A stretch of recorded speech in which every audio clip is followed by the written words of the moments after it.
नमस्कार साथियों, स्वागत है आपका अनुष्का अकेडमी ऑनलाइन प्लेटफॉर्म पर। तो साथियों, हम लोग क्या पढ़ रहे हैं? हमारी क्लासें जो है वो राजस्थान की आर्थिक समीक्षा को लेकर चल रही हैं, यानी राजस्थान के जो संसाधन है उनको हम आर्थिक समीक्षा के दृष्टिकोण से पढ़ रहे थे साथियों। तो हमारा मैटर जो है वो उद्योग है, ऊर्जा है, परिवहन है, पर्यटन है, कृषि है, ये सब जो है वानिकी है, सब पूरे कंप्लीट हो चुके हैं साथियों, हमने पढ़ लिया है। अब इनसे जो प्रश्न बन सकते हैं, यानी पिछली परीक्षाओं में आए हुए महत्वपूर्ण प्रश्न जो है और अन्य कोई प्रश्न बन सकते हैं, उन सबको लेकर मैं आज आपके सामने आई हूँ साथियों। तो आपको ध्यान से इन प्रश्नों को देखना है और उनका आंसर देने की कोशिश करनी है और कमेंट करके आपको ये बताना है कि आपको कितने आंसर जो है वो इस क्लास से आ रहे थे, ये आपको जरूर बताना है साथियों। अब देखो, हम बात करते हैं। सबसे पहले साथियों जान लो कि अनुष्का अकेडमी जो ऑफलाइन बैच चलते हैं, अगर वहां पर आपको प्रवेश लेना है तो स्क्रीन के नीचे जो है कॉन्टेक्ट नंबर दिए हुए हैं, आप उनके ऊपर कॉल करके पूरी जानकारी जो है वो जुटा सकते हैं। और साथियों, अनुष्का अकेडमी जो है वो राजस्थान के अंदर प्रतियोगिता परीक्षाओं के अंदर सर्वाधिक चयन देने वाला संस्थान है। अगर आप अपनी सफलता को सुनिश्चित करना चाहते हैं तो आज ही आपको क्या करना होगा, अनुष्का अकेडमी के ऑफलाइन प्लेटफॉर्म से जुड़ना होगा और अपनी सफलता को सुनिश्चित कीजिए साथियों। तो सोच क्या रहे हैं, फटाफट आज ही अनुष्का अकेडमी के अंदर प्रवेश लीजिए और यहाँ पर आपको बढ़िया ऑफिसर्स के द्वारा गाइडेंस मिलेगी, समय समय पर आपके टेस्ट होंगे, डिजिटल बोर्ड जो है हर क्लासरूम के अंदर लगे हुए हैं, वीकली टेस्ट होते हैं, ये सारी सुविधाएं जो है आपको यहाँ मिलने वाली हैं साथियों। तो आ जाओ, हम हमारी क्लास की शुरुआत करते हैं। तो आज हम क्या करने वाले हैं, जो पढ़ा है अभी तक हमने उसके संपूर्ण प्रश्न जो है वो करने वाले हैं। तो फटाफट हम प्रश्नों को शुरू करते हैं, आप भी आंसर देते जाइए। सबसे पहला हमारा जो प्रश्न है उसमें क्या पूछ रहे हैं कि राजस्थान में मुख्यमंत्री पर्यटन उद्योग संबल योजना कब प्रारंभ की गई। तो फटाफट बताइए कि ये योजना मुख्यमंत्री पर्यटन उद्योग संबल योजना जो है वो कब प्रारंभ की गई थी साथियों। 2022 में, 2020 में, 2019 में या फिर 2021 में। तो साथियों, मुख्यमंत्री संबल पर्यटन उद्योग योजना जो है वो कब शुरू की गई, 2021 के अंदर शुरू की गई। अगला हमारा जो प्रश्न है वो है, समाई माता क्षेत्र को पर्यटक आकर्षण केंद्र के रूप में विकसित किया जाएगा, यह कहाँ स्थित है। कि समाई माता क्षेत्र जो है उसको पर्यटक आकर्षण केंद्र के रूप में क्या किया जाएगा, विकसित किया जाएगा। तो ये कहाँ पर है, तो फटाफट बताओ, बांसवाड़ा, प्रतापगढ़, डूंगरपुर या चित्तौड़गढ़। तो साथियों ये जो है वो कहाँ पर है, तो ये है हमारे राजस्थान के बांसवाड़ा जिले के अंदर साथियों। आपको कमेंट करते जाना है और प्रश्नों के आंसर जो है वो देते जाना है साथियों। निम्नलिखित में से कौन सा सही नहीं है, यानी एक कथन ऐसा है हमारे सामने जो गलत है, उसको हमें छांटना है। तो फटाफट बताओ कि कौन सा कथन जो है वो गलत है। बालाजी रोपवे सामोद जयपुर के अंदर है क्या, सावित्री माता मंदिर रोपवे सिरोही के अंदर है क्या, सुंधा माता मंदिर रोपवे जालोर के अंदर है क्या, मनसापूर्ण करणी माता मंदिर रोपवे।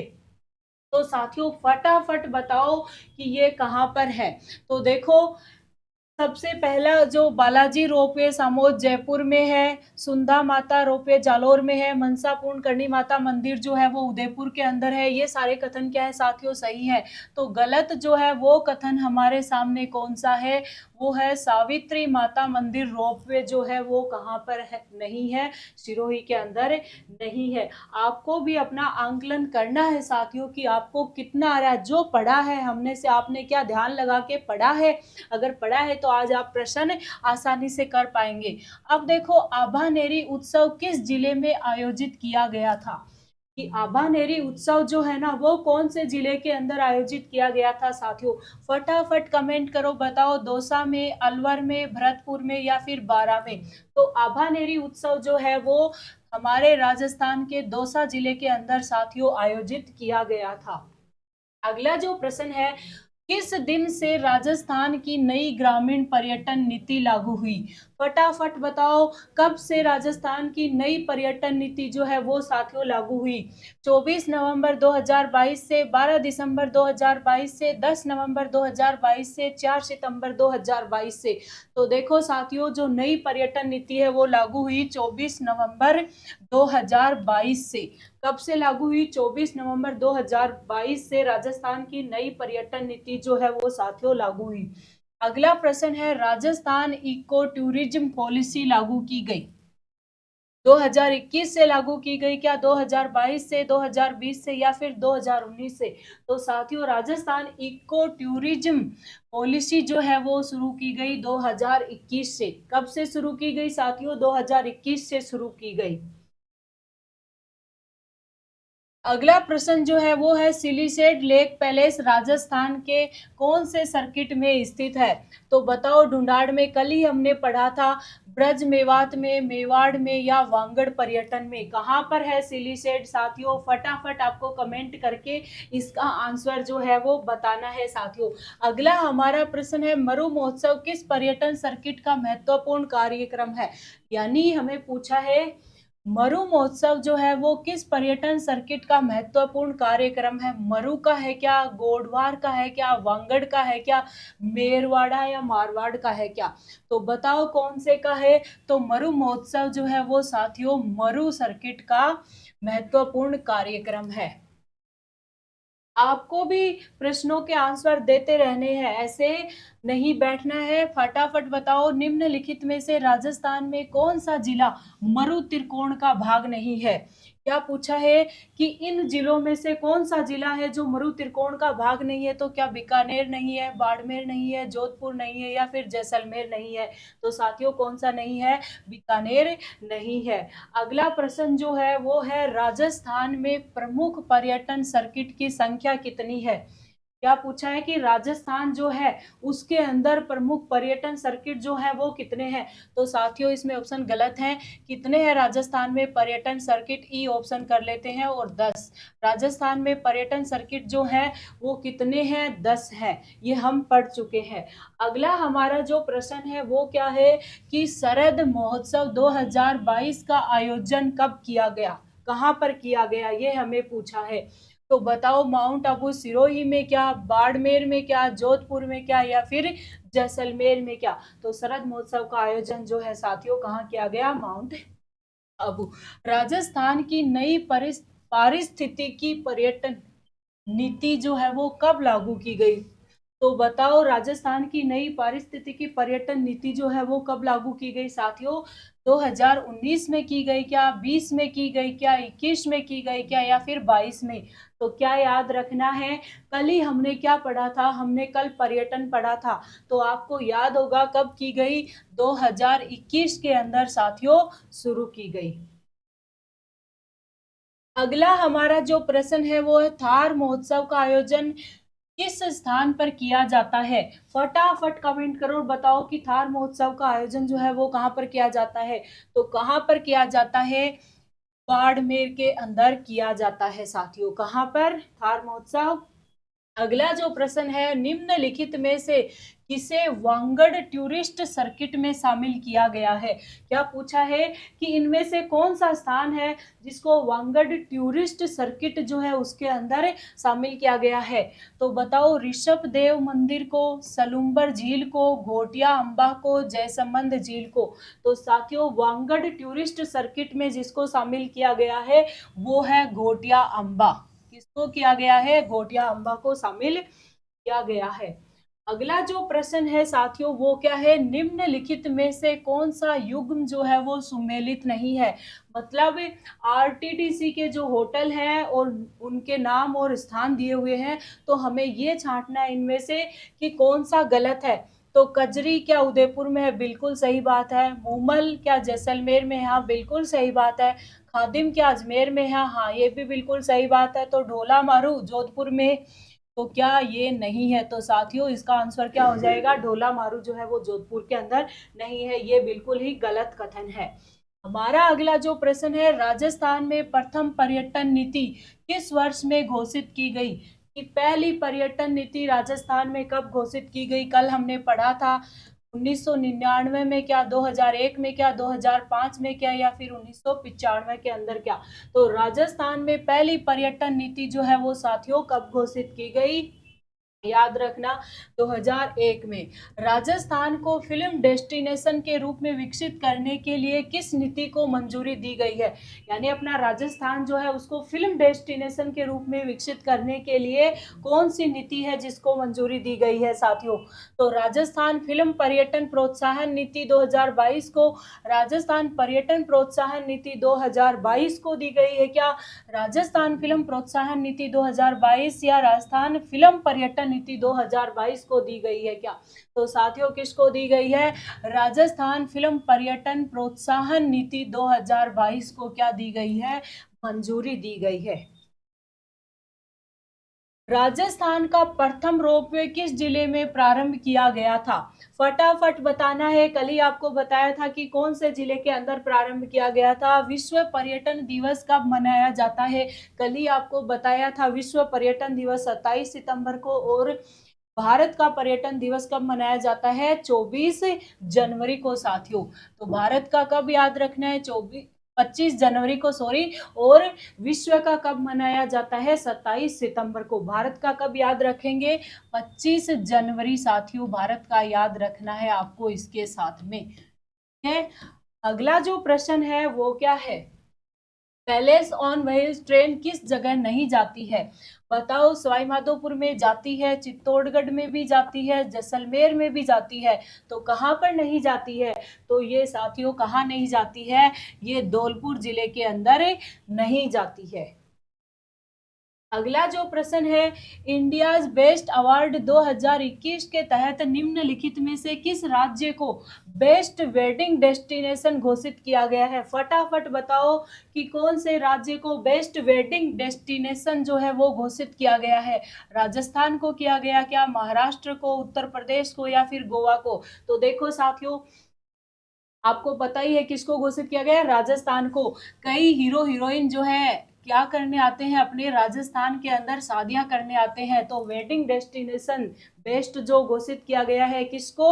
अपने राजस्थान को घोषित किया गया है। अगला प्रश्न है, पर्यटन संबंधित गतिविधियों के संदर्भ में सांचू माता मंदिर सुर्खियों में था। सांचू पोस्ट स्थित है। क्या है कि पर्यटन की गतिविधियों को लेकर सांचू माता मंदिर जो है वो सुर्खियों में था। तो वो सांचू पोस्ट जो है वो कहाँ पर है ये हमें पूछा है। फटाफट बताओ। बीकानेर के अंदर है क्या, उदयपुर में है क्या, सिरोही में है क्या, या फिर आपने जोधपुर जिले के अंदर है क्या?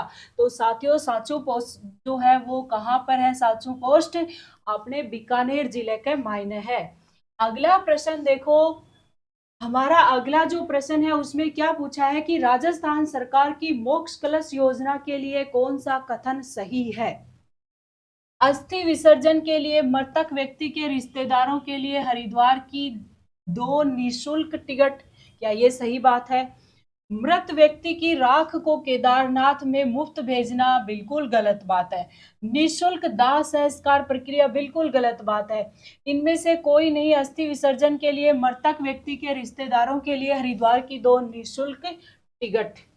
तो साथियों क्या है, ये एक साथ जुड़ गया है। तो ये सारे गलत हैं। और पहला कथन क्या है कि क्या किया गया था मोक्ष कलश योजना के अंदर की अस्थि विसर्जन के लिए मृतक व्यक्ति के जो रिश्तेदार हैं ना साथियों, उनके लिए हरिद्वार की 2 व्यक्तियों की निःशुल्क टिकट की व्यवस्था साथियों इसके अंदर की गई थी। ये बात आपको अच्छे से याद रख लेनी है। अगला हमारा जो प्रश्न है वो है माही कंचन और माही ध्वल किस फसल की किस्म है? हमें क्या पूछी है? फसल दी हुई है, जैसे मक्का दी है, चावल दिया है, बाजरा दिया है, गंवार दिया है। तो हमें क्या पूछा है? माही कंचन माही धवल जो है वो कौन सी फसल जो है उसकी किस्म है? तो किसकी है साथियों? फटाफट बताओ। मक्का की किस्म है। अगला जो प्रश्न है उसमें पूछा है कि किस पादप से रेशे, तेल एवं चारा प्राप्त होता है? यानी ऐसा कौन सा पादप है इनमें से जिससे रेशा भी प्राप्त होता है, तेल भी प्राप्त होता है और साथियों चारा भी प्राप्त होता है? तो क्या वो जूट है? नहीं। क्या वो अलसी है? हो सकता है। कपास से होता है क्या? मूंगफली से होता है क्या? तो साथियों किससे प्राप्त होता है? तो अलसी से प्राप्त होता है रेशा, तेल और चारा।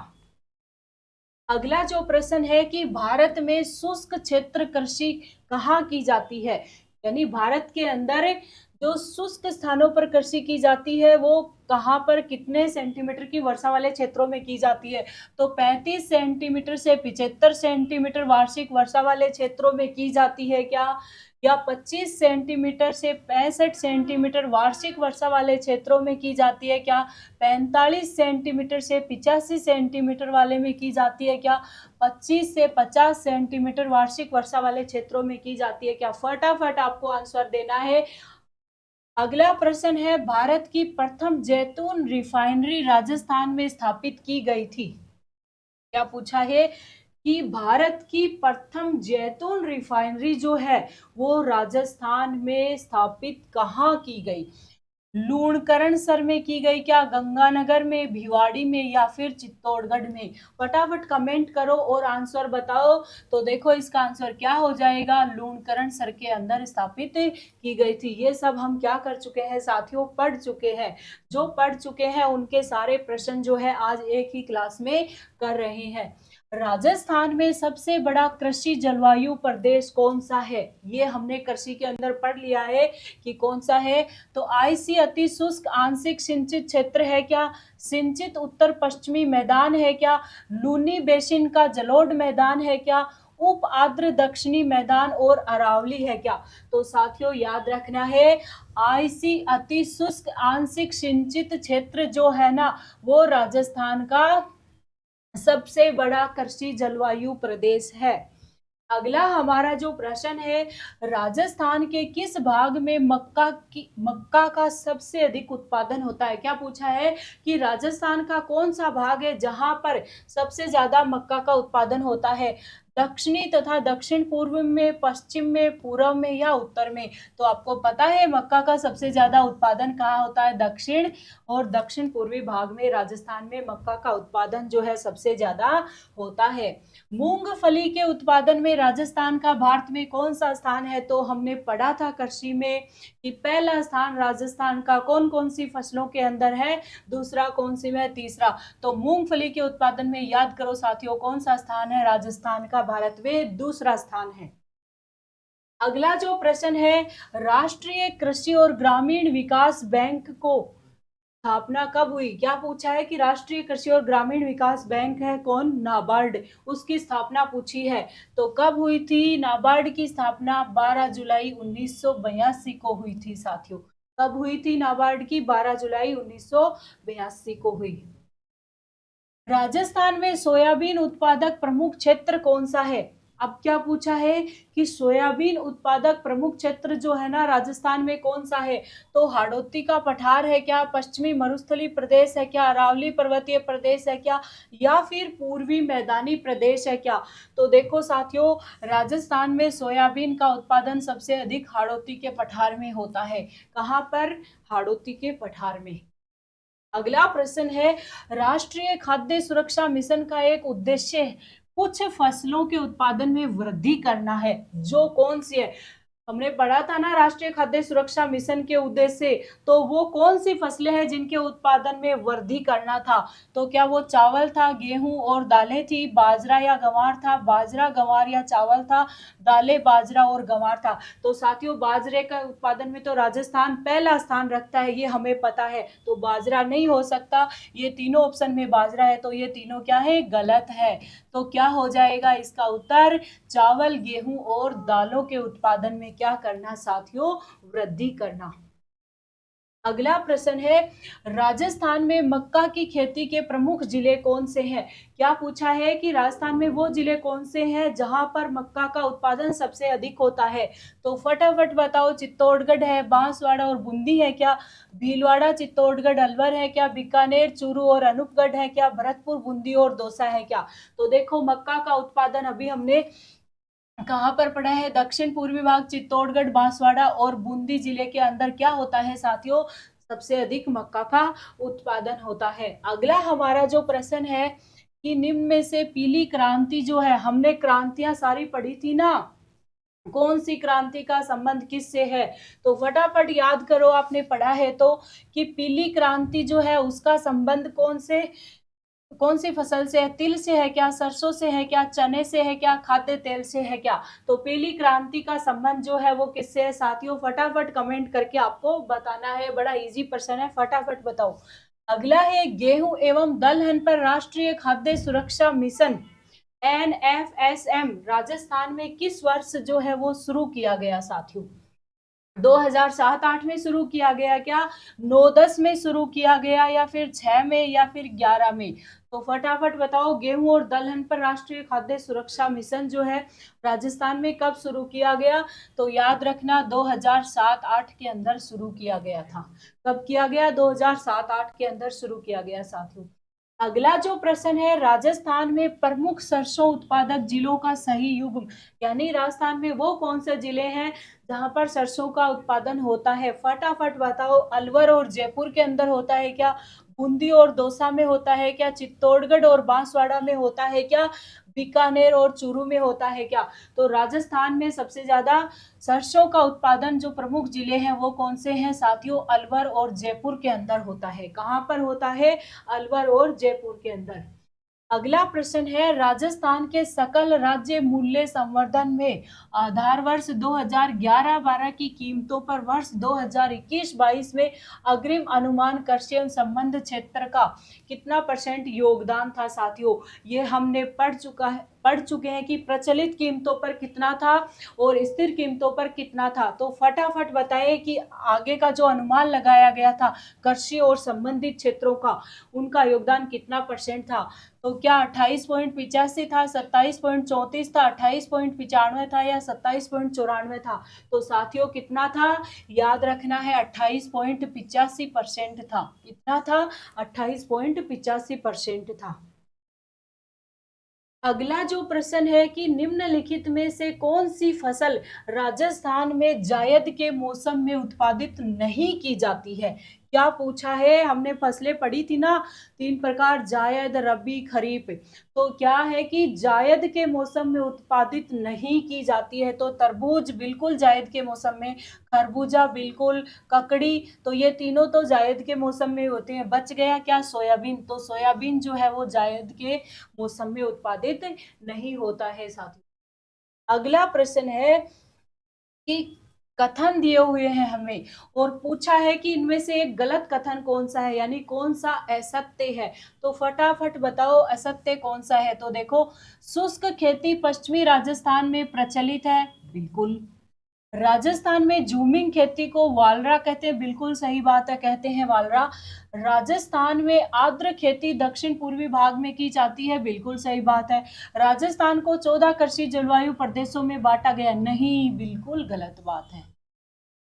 तो इसका आंसर डी हो जाएगा। अगला प्रश्न जो है वो, राजस्थान में सब्जी उत्कृष्टता केंद्र स्थापित किया गया। क्या पूछा है कि अपने राजस्थान के अंदर सब्जी उत्कृष्टता केंद्र जो है ना साथियों, वो कहाँ पर स्थापित किया गया, ये हमें पूछा है। तो फटाफट बताओ, बूंदी के अंदर किया गया क्या? चित्तौड़गढ़ में, बांसवाड़ा में, या फिर बीकानेर में? तो साथियों, सब्जी उत्कृष्टता केंद्र जो है राजस्थान के बूंदी जिले के अंदर स्थापित किया गया। अगला प्रश्न है, राजस्थान के किस संभाग में सर्वाधिक मक्का का उत्पादन होता है? हमने क्या पढ़ा है? जिले पढ़े हैं। अब हमें क्या बताना है साथियों? संभाग बताना है जहां पर मक्का का सबसे ज्यादा उत्पादन होता है। तो कौन सा हो जाएगा? उदयपुर। अगला प्रश्न है, राजस्थान में वालरा कृषि का प्रकार है। तो हमने अभी पढ़ा है वालरा कृषि जो स्थान बदल बदल कर की जाती है, उसको क्या कहते हैं? राजस्थान में वालरा कृषि भी कहते हैं। तो क्या है? स्थानांतरित कृषि जो है वो है वालरा कृषि का प्रकार राजस्थान के अंदर। अगला प्रश्न है, सरसों अनुसंधान निदेशालय कहाँ स्थित है? तो कहाँ पर है साथियों? भरतपुर में। सेवर भरतपुर के अंदर क्या है? सरसों अनुसंधान निदेशालय स्थित है। अगला प्रश्न देखो कि एशिया का सबसे बड़ा कृषि फार्म राजस्थान के निम्नलिखित में से किस स्थान पर स्थित है? कि एशिया जो है उसका सबसे बड़ा कृषि फार्म जो है वो राजस्थान के कौन से स्थान पर स्थित है? तो बताओ, सूरतगढ़ गंगानगर में है क्या, रामगंज कोटा में है क्या, जोबनेर जयपुर में, या फिर झुंझुनू में? तो साथियों कहाँ पर है? सूरतगढ़ गंगानगर के अंदर है। अगला जो प्रश्न है वो देखो क्या पूछ रहे हैं कि कौन सी तिलहनी फसल दालों के समान मृदा में नाइट्रोजन स्तर को बढ़ाती है? मृदा के अंदर नाइट्रोजन के स्तर को बढ़ाती है, उस फसल को बताना है। तो तिल बढ़ाता है क्या, अरंडी बढ़ाती है क्या, मूंगफली बढ़ाती है क्या, या फिर सरसों बढ़ाती है क्या? तो फटाफट बताओ कौन सी बढ़ाती है। तो देखो साथियों, कौन सी बढ़ाती है? मूंगफली जो है वो बढ़ाती है मृदा में नाइट्रोजन के स्तर को। अगला जो प्रश्न है वो है राजस्थान के दक्षिण पूर्वी क्षेत्रों में आदिवासियों के द्वारा उपयोग में ली जाने वाली कृषि की विधि को क्या कहते हैं?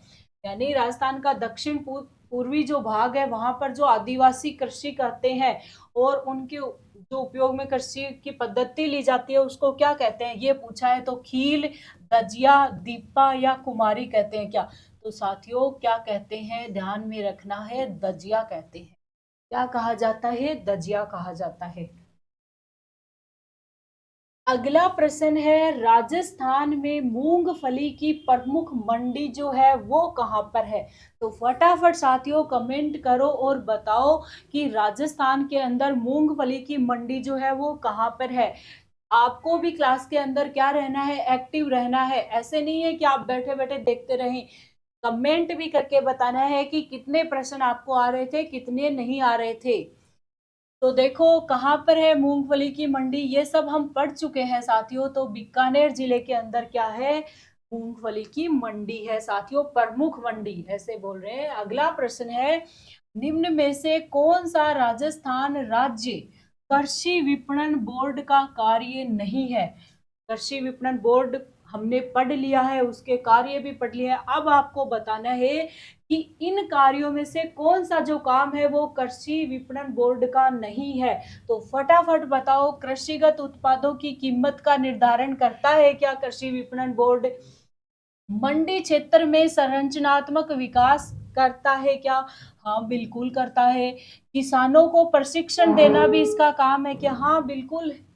विपणन प्रणाली में सुधार करना भी इसका काम है क्या? हाँ बिल्कुल साथियों।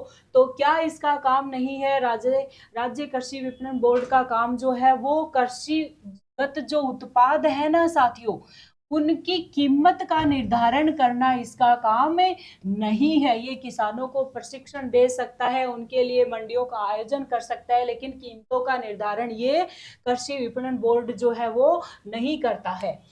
अगला प्रश्न है राजस्थान के अधिकतम सोयाबीन उत्पादक जिले कौन से हैं? जहां पर सोयाबीन का उत्पादन जो है वो अधिक होता है वो कौन से जिले हैं? तो फटाफट बताओ, कोटा, बूंदी, बारा है क्या, बूंदी और दौसा है क्या, चित्तौड़गढ़ और बांसवाड़ा है क्या, बीकानेर और चूरू जिला है क्या? तो साथियों जहां पर सोयाबीन का उत्पादन प्रमुख रूप से होता है राजस्थान में, वो जिलों का समूह जो है फटाफट आपको बताना है, कोटा, बूंदी और बारा जिले के अंदर होता है। अगला जो प्रश्न है वो है कि निम्नांकित में से राजस्थान में जायद की फसल की सही अवधि कौन सी है? हमने पढ़ा था, जायद की अवधि पढ़ी थी, खरीफ की अवधि पढ़ी थी, रबी की पढ़ी थी, फसलें भी पढ़ी थी। तो फटाफट कमेंट करो साथियों और बताओ कि जायद की फसल की सही अवधि कौन सी है। तो देखो, मार्च से जून है क्या, जुलाई से अक्टूबर है क्या, नवंबर से जनवरी है क्या, या अप्रैल से मई है क्या? तो क्या है जायद की फसल की सही अवधि? मार्च मार्च से जून है साथियों। क्या है? मार्च से जून है। मार्च अप्रैल में सब्जियां बोई जाती है ना। अगला प्रश्न है नरमा किस फसल की किस्म है? क्या पूछा है कि नरमा जो है ना वो कौन सी फसल की किस्म है साथियों? कई बार प्रश्न देखने को मिलते हैं फसलों की किस्मों के। तो फटाफट बताओ, नरमा कपास की है क्या, चावल की है क्या, बाजरे की है क्या, या फिर गंवार की है क्या? तो साथियों याद रखना है, नरमा जो है वो किसकी है? कपास की एक किस्म है साथियों। किसकी किस्म है नरमा? कपास की एक किस्म है नरमा साथियों। अगला जो हमारा प्रश्न है वो है कि निम्नलिखित में से कौन सी रबी की फसल है। यही तो पूछा है कि 3 खरीफ की फसलें दे दी है और एक क्या दे दी है हमें, रबी की। तो वो हमें छांटनी है साथियों कि कौन सी इसमें से रबी की फसल है। तो फटाफट बताओ, बाजरा है क्या? नहीं, बाजरा खरीफ की फसल है। मूंगफली? बिल्कुल नहीं, मूंगफली भी खरीफ की है। जूट? बिल्कुल नहीं, जूट भी क्या है, खरीफ की फसल है। तो क्या बच गया साथियों? गेहूं बच गया। गेहूं क्या है? रबी की एक फसल है। अगला जो प्रश्न है वो क्या है कि राजस्थान में कितने कृषि विज्ञान केंद्र हैं।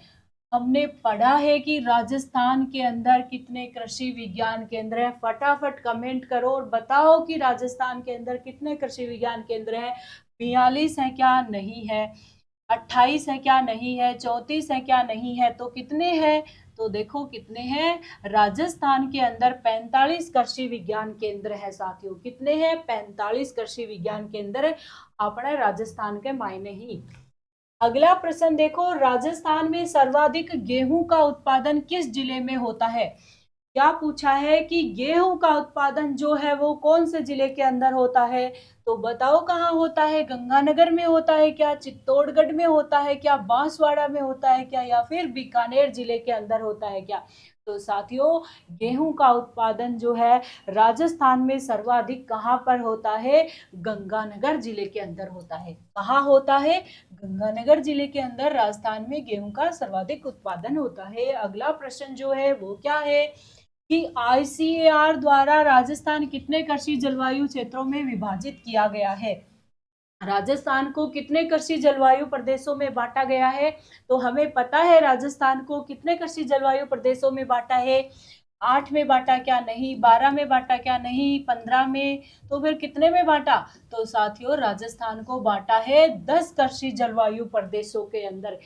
हमने पढ़े थे ना कृषि जलवायु प्रदेश। तो कितने कृषि जलवायु प्रदेशों में बांटा गया है अपने राजस्थान को? 10 कृषि जलवायु प्रदेशों के अंदर बांटा गया है। अब देखो हमारे सामने क्या है, कथन है।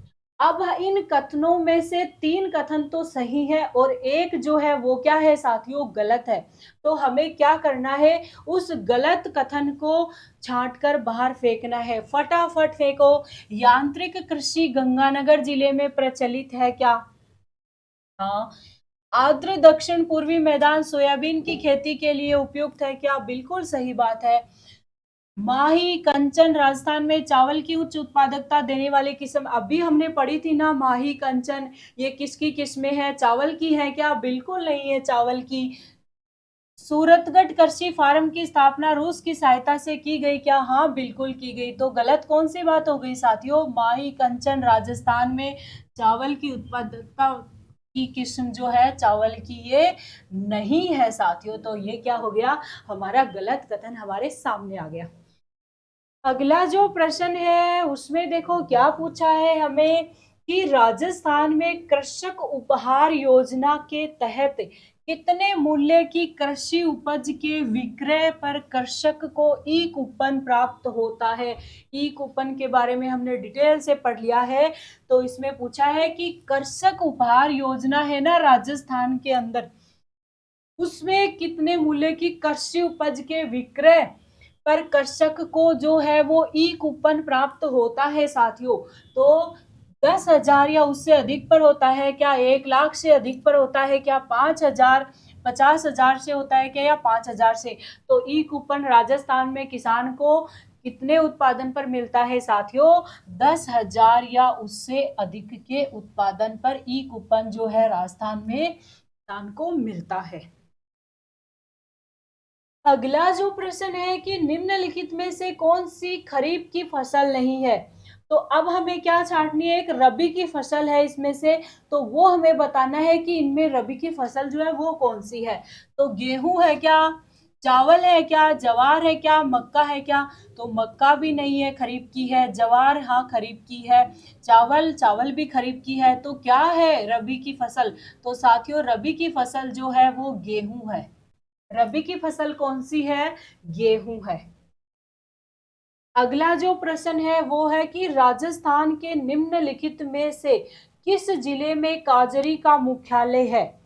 काजरी जो है उसका मुख्यालय कहाँ पर है साथियों? जोधपुर में है क्या, गंगानगर में है क्या, या फिर चित्तौड़गढ़ में है, या फिर बांसवाड़ा में है? तो सबको पता है काजरी का मुख्यालय जो है वो कहाँ पर है साथियों? जोधपुर जिले के अंदर है। अगला प्रश्न है कि भरतपुर संभाग में कौन सा कृषि जलवायु प्रदेश स्थित है? क्या पूछा है कि भरतपुर संभाग जो है वहां पर कौन सा कृषि जलवायु प्रदेश है? तो आई बी है क्या, आई ए है क्या, आई बी है क्या, या थर्ड बी है क्या? तो साथियों भरतपुर संभाग में क्या है? थर्ड बी है। अगला प्रश्न है कृषि उपज रहन ऋण योजना के अंतर्गत छोटे और सीमांत किसानों को राजस्थान सरकार के द्वारा उनके संचित उत्पाद पर कितना ऋण दिया जाएगा? ये पूछा है कि कृषि उपज रहन जो ऋण योजना है ना, ये हमने पढ़ी थी कि सीमांत किसानों को जो है सरकार के द्वारा कितना ऋण दिया जाएगा? तो फटाफट बताओ, 1.5 लाख रुपए, 1 लाख रुपए, 2.5 लाख रुपए, या फिर 10 लाख रुपए? तो साथियों कितना दिया जाएगा किसानों को ऋण? किसानों को ऋण दिया जाएगा 1,50,000 रुपए। कितना दिया जाएगा? 1,50,000 का सीमांत किसानों को। दुर्गापुरा केसर किसकी महत्वपूर्ण किस्म है? किस्म दी हुई है, तो बताओ तरबूज की है क्या दुर्गापुरा केसर, खरबूजे की है क्या, ककड़ी की है क्या, सोयाबीन की है क्या? तो साथियों किसकी है दुर्गापुरा केसर किस्म? तो क्या याद रखना है, तरबूज जो होता है ना उसकी किस्म क्या है साथियों? दुर्गापुरा केसर है, की है, तरबूज की है। अगला जो प्रश्न है वो है कि बीज मसाले के लिए राष्ट्रीय अनुसंधान केंद्र स्थित है, कहाँ पर है? अजमेर में है क्या, गंगानगर में है क्या, चित्तौड़गढ़ में है क्या, या फिर बांसवाड़ा में है क्या? तो अजमेर के तबीजी में है। कहाँ पर है साथियों? अजमेर के तबीजी के अंदर क्या है? बीज मसाला अनुसंधान केंद्र है। अगला है राजस्थान में पार्ले बिस्किट फैक्ट्री कहाँ स्थित है? देखो साथियों कैसे कैसे प्रश्न आने लगे हैं। ये सीईटी के एग्जाम में पूछा गया था कि पार्ले जी बिस्किट जो है उसकी फैक्ट्री कहाँ है। तो अब आपसे कुछ भी पूछा जा सकता है, तो जो भी चल रहे हैं बिस्किट डिमांड में उनकी फैक्ट्रियों को भी आप ध्यान में रखना। तो बताओ कहाँ ये, निमराना में है क्या, भिवाड़ी में है क्या, जयपुर में है क्या, या फिर अलवर में है क्या? तो राजस्थान में पार्ले जी बिस्किट की फैक्ट्री जो है ना साथियों वो कहाँ है? निमराना के अंदर है। क्या याद रखना है? निमराना के अंदर है। अगला जो प्रश्न है वो क्या है कि निम्न में से कौन सा औद्योगिक क्षेत्र जोधपुर में स्थित नहीं है? हमारे सामने औद्योगिक क्षेत्र दिए हुए हैं और ये पूछा है कि इनमें से कौन सा जो है वो जोधपुर जिले के अंदर नहीं है। तो बोरनाड़ा 3, नापासर, मंडोर, या पाल सिल्क ग्राम? तो कौन सा नहीं है जोधपुर के अंदर साथियों? जोधपुर के अंदर जो है वो नापासर नहीं है। कौन सा औद्योगिक क्षेत्र नहीं है जोधपुर में? नापासर नहीं है। अगला प्रश्न है कि राजस्थान राज्य गंगानगर शुगर मिल है, किसका उपक्रम है राजस्थान राज्य गंगानगर शुगर मिल? सरकारी उपक्रम है क्या, निजी उपक्रम है क्या, या फिर संयुक्त उपक्रम है क्या? तो साथियों राजस्थान राज्य गंगानगर शुगर मिल जो है ना वो क्या है? सरकारी उपक्रम है। क्या है? सरकारी उपक्रम है। अगला जो प्रश्न है वो देखो क्या देखिए क्या पूछ रहे हैं अगले प्रश्न में कि राजस्थान स्पिनिंग एंड वीविंग मिल जो है वो कहाँ पर है? फटाफट बताओ, भीलवाड़ा के अंदर है क्या, गंगानगर में है क्या, चित्तौड़गढ़ में है क्या, या फिर अपने बांसवाड़ा जिले के अंदर है क्या? तो साथियों कहाँ पर है? तो ये है अपनी भीलवाड़ा जिले के अंदर। कहाँ पर है? भीलवाड़ा जिले के अंदर है। अगला जो प्रश्न है उसमें क्या पूछा जा रहा है कि राजस्थान में सीमेंट का प्रथम कारखाना कहाँ स्थापित हुआ? फटाफट बताओ कहाँ स्थापित हुआ? लाखेरी में हुआ क्या, खारिया खंगार में हुआ क्या, मांगरोल में, या फिर गोटन में? तो सबको पता है सीमेंट का प्रथम कारखाना जो है वो लाखेरी बूंदी में हुआ। पहला सीमेंट का कारखाना कहाँ स्थापित किया गया? राजस्थान में साथियों लाखेरी बूंदी में स्थापित किया गया।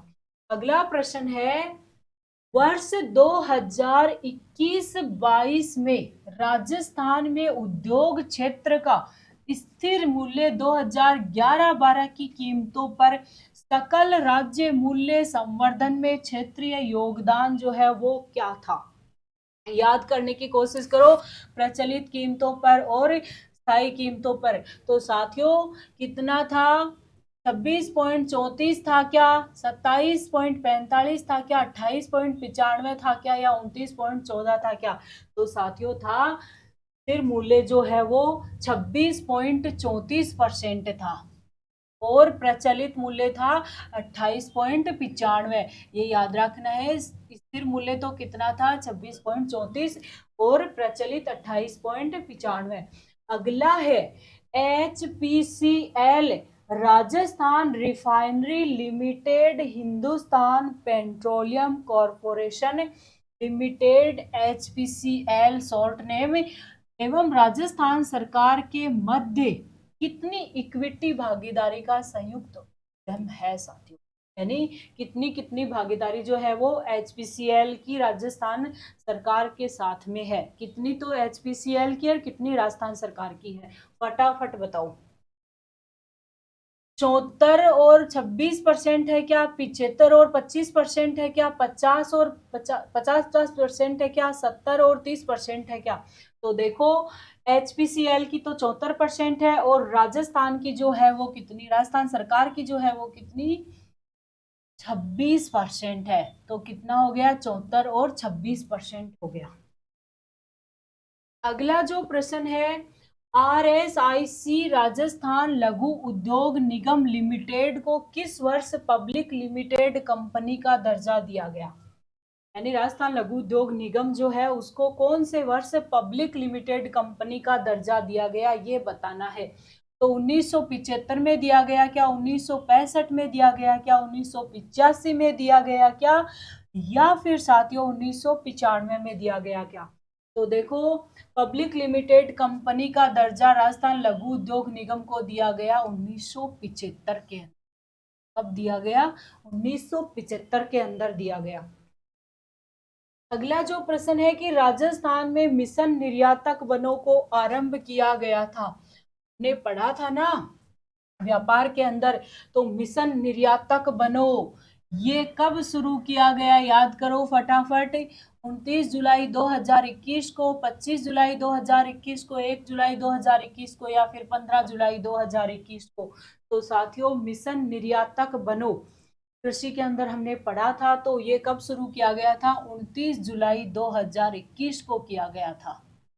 मिशन निर्यातक बनो की शुरुआत 29 जुलाई 2021 को हुई थी। निम्न में से कौन सा संगठन राजस्थान राज्य के कारीगरों को उनके उत्पाद के विपणन की सुविधा प्रदान करता है?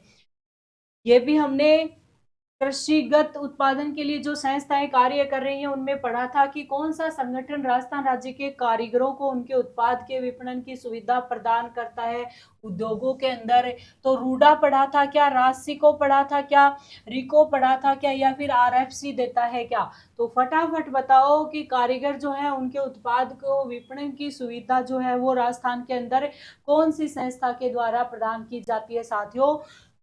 राजसिको के द्वारा। इसके द्वारा दी जाती है, राजसिकों के द्वारा प्रदान की जाती है। अगला जो प्रश्न है कि राजस्थान की पहली सूती कपड़ा मिल द कृष्णा मिल लिमिटेड थी, इसकी स्थापना कहाँ की गई थी? यानी राजस्थान की पहली सूती कपड़ा मिल जो है उसकी स्थापना कहाँ पर की गई थी, ये हमें बताना है। तो ब्यावर में, निमराना में, भिवाड़ी में, या फिर जयपुर में? तो साथियों पहली कृष्णा मिल लिमिटेड जो थी सूती कपड़े की, उसकी स्थापना की गई थी राजस्थान में ब्यावर में। अगला प्रश्न है कि निम्न में से राजस्थान के किस स्थान पर प्रथम मसाला पार्क की स्थापना की गई थी? कौन सा स्थान है राजस्थान का जहां पर पहला मसाला पार्क जो है उसकी स्थापना की गई? तो क्या जोधपुर में की गई, बीकानेर में की गई, अजमेर में की गई या फिर गंगानगर में की गई? तो साथियों पहले मसाला पार्क की स्थापना जो है वो कहाँ की गई थी? जोधपुर के अंदर। कहाँ? जोधपुर के अंदर। अगला जो प्रश्न है, ceramic electrical research and development centre जो है वो कहाँ पर है? तो बीकानेर के अंदर है क्या, अजमेर के अंदर है क्या, गंगानगर में है क्या, या फिर चित्तौड़गढ़ में है क्या? तो सिरेमिक इलेक्ट्रिकल रिसर्च और डेवलपमेंट सेंटर जो है ना साथियों, वो कहाँ पर है? अपने बीकानेर जिले के अंदर है। याद रखना कहाँ पर है? बीकानेर जिले के अंदर है। अगला जो, ये क्या थे साथियों, हमने जो भी पढ़ा है आज तक का मैटर, उसमें से प्रश्न जो है वो कितने बन सकते हैं? पिछली परीक्षाओं में आए हुए जो महत्वपूर्ण प्रश्न है उनके बारे में हमने जानकारी ले ली है सरसरी नजरों से। तो आपको बताना है कि आपको प्रश्न जो है वो कैसे लगे, क्लास आपको कैसी लगी, कमेंट करके बताना। अगर अब देखो आपके लिए छोटी सी जानकारी है, अगर आपको हमारे अनुष्का अकेडमी के ऑफलाइन प्लेटफॉर्म से जुड़ना है या ऑनलाइन प्लेटफॉर्म से जुड़ना है, तो आप इस प्रकार से जुड़ सकते हैं। और यहाँ पर आपको जो है सबसे बेस्ट, राजस्थान की बेस्ट फैकल्टीज के द्वारा जो है आपको यहाँ पर अध्यापन करवाया जाता है साथियों। तो सोचो मत, फटाफट जुड़ जाओ। अगर आप अपने भविष्य को लेकर चिंतित हो कि हमें क्या करना है और सफलता चाहिए आपको, तो आपको कहाँ आ जाना है? अनुष्का अकेडमी में आ जाना है। अब देखो व्हाट्सएप से स्कैन करके यहाँ जुड़ सकते हैं, यूट्यूब से जुड़ सकते हैं, फेसबुक से जुड़ सकते हैं साथियों, इंस्टाग्राम से जुड़ सकते हैं, टेलीग्राम चैनल को ज्वाइन कर सकते हैं। सारी जानकारी आपको टेलीग्राम चैनल पर मिल जाएंगी। और आप लोकेशन अगर पता करना चाहते हैं तो इस को स्कैन कीजिए मैप को, और फिर आप यहाँ पर पहुंच सकते हैं। और अन्य कोई आपको जानकारी चाहिए तो स्क्रीन के ऊपर नंबर चल रहे हैं, उनके आप कॉल कीजिए उन नंबरों पे, और फटाफट जानकारी जुटा लीजिए और अपने सिलेक्शन को पक्का कीजिए। धन्यवाद।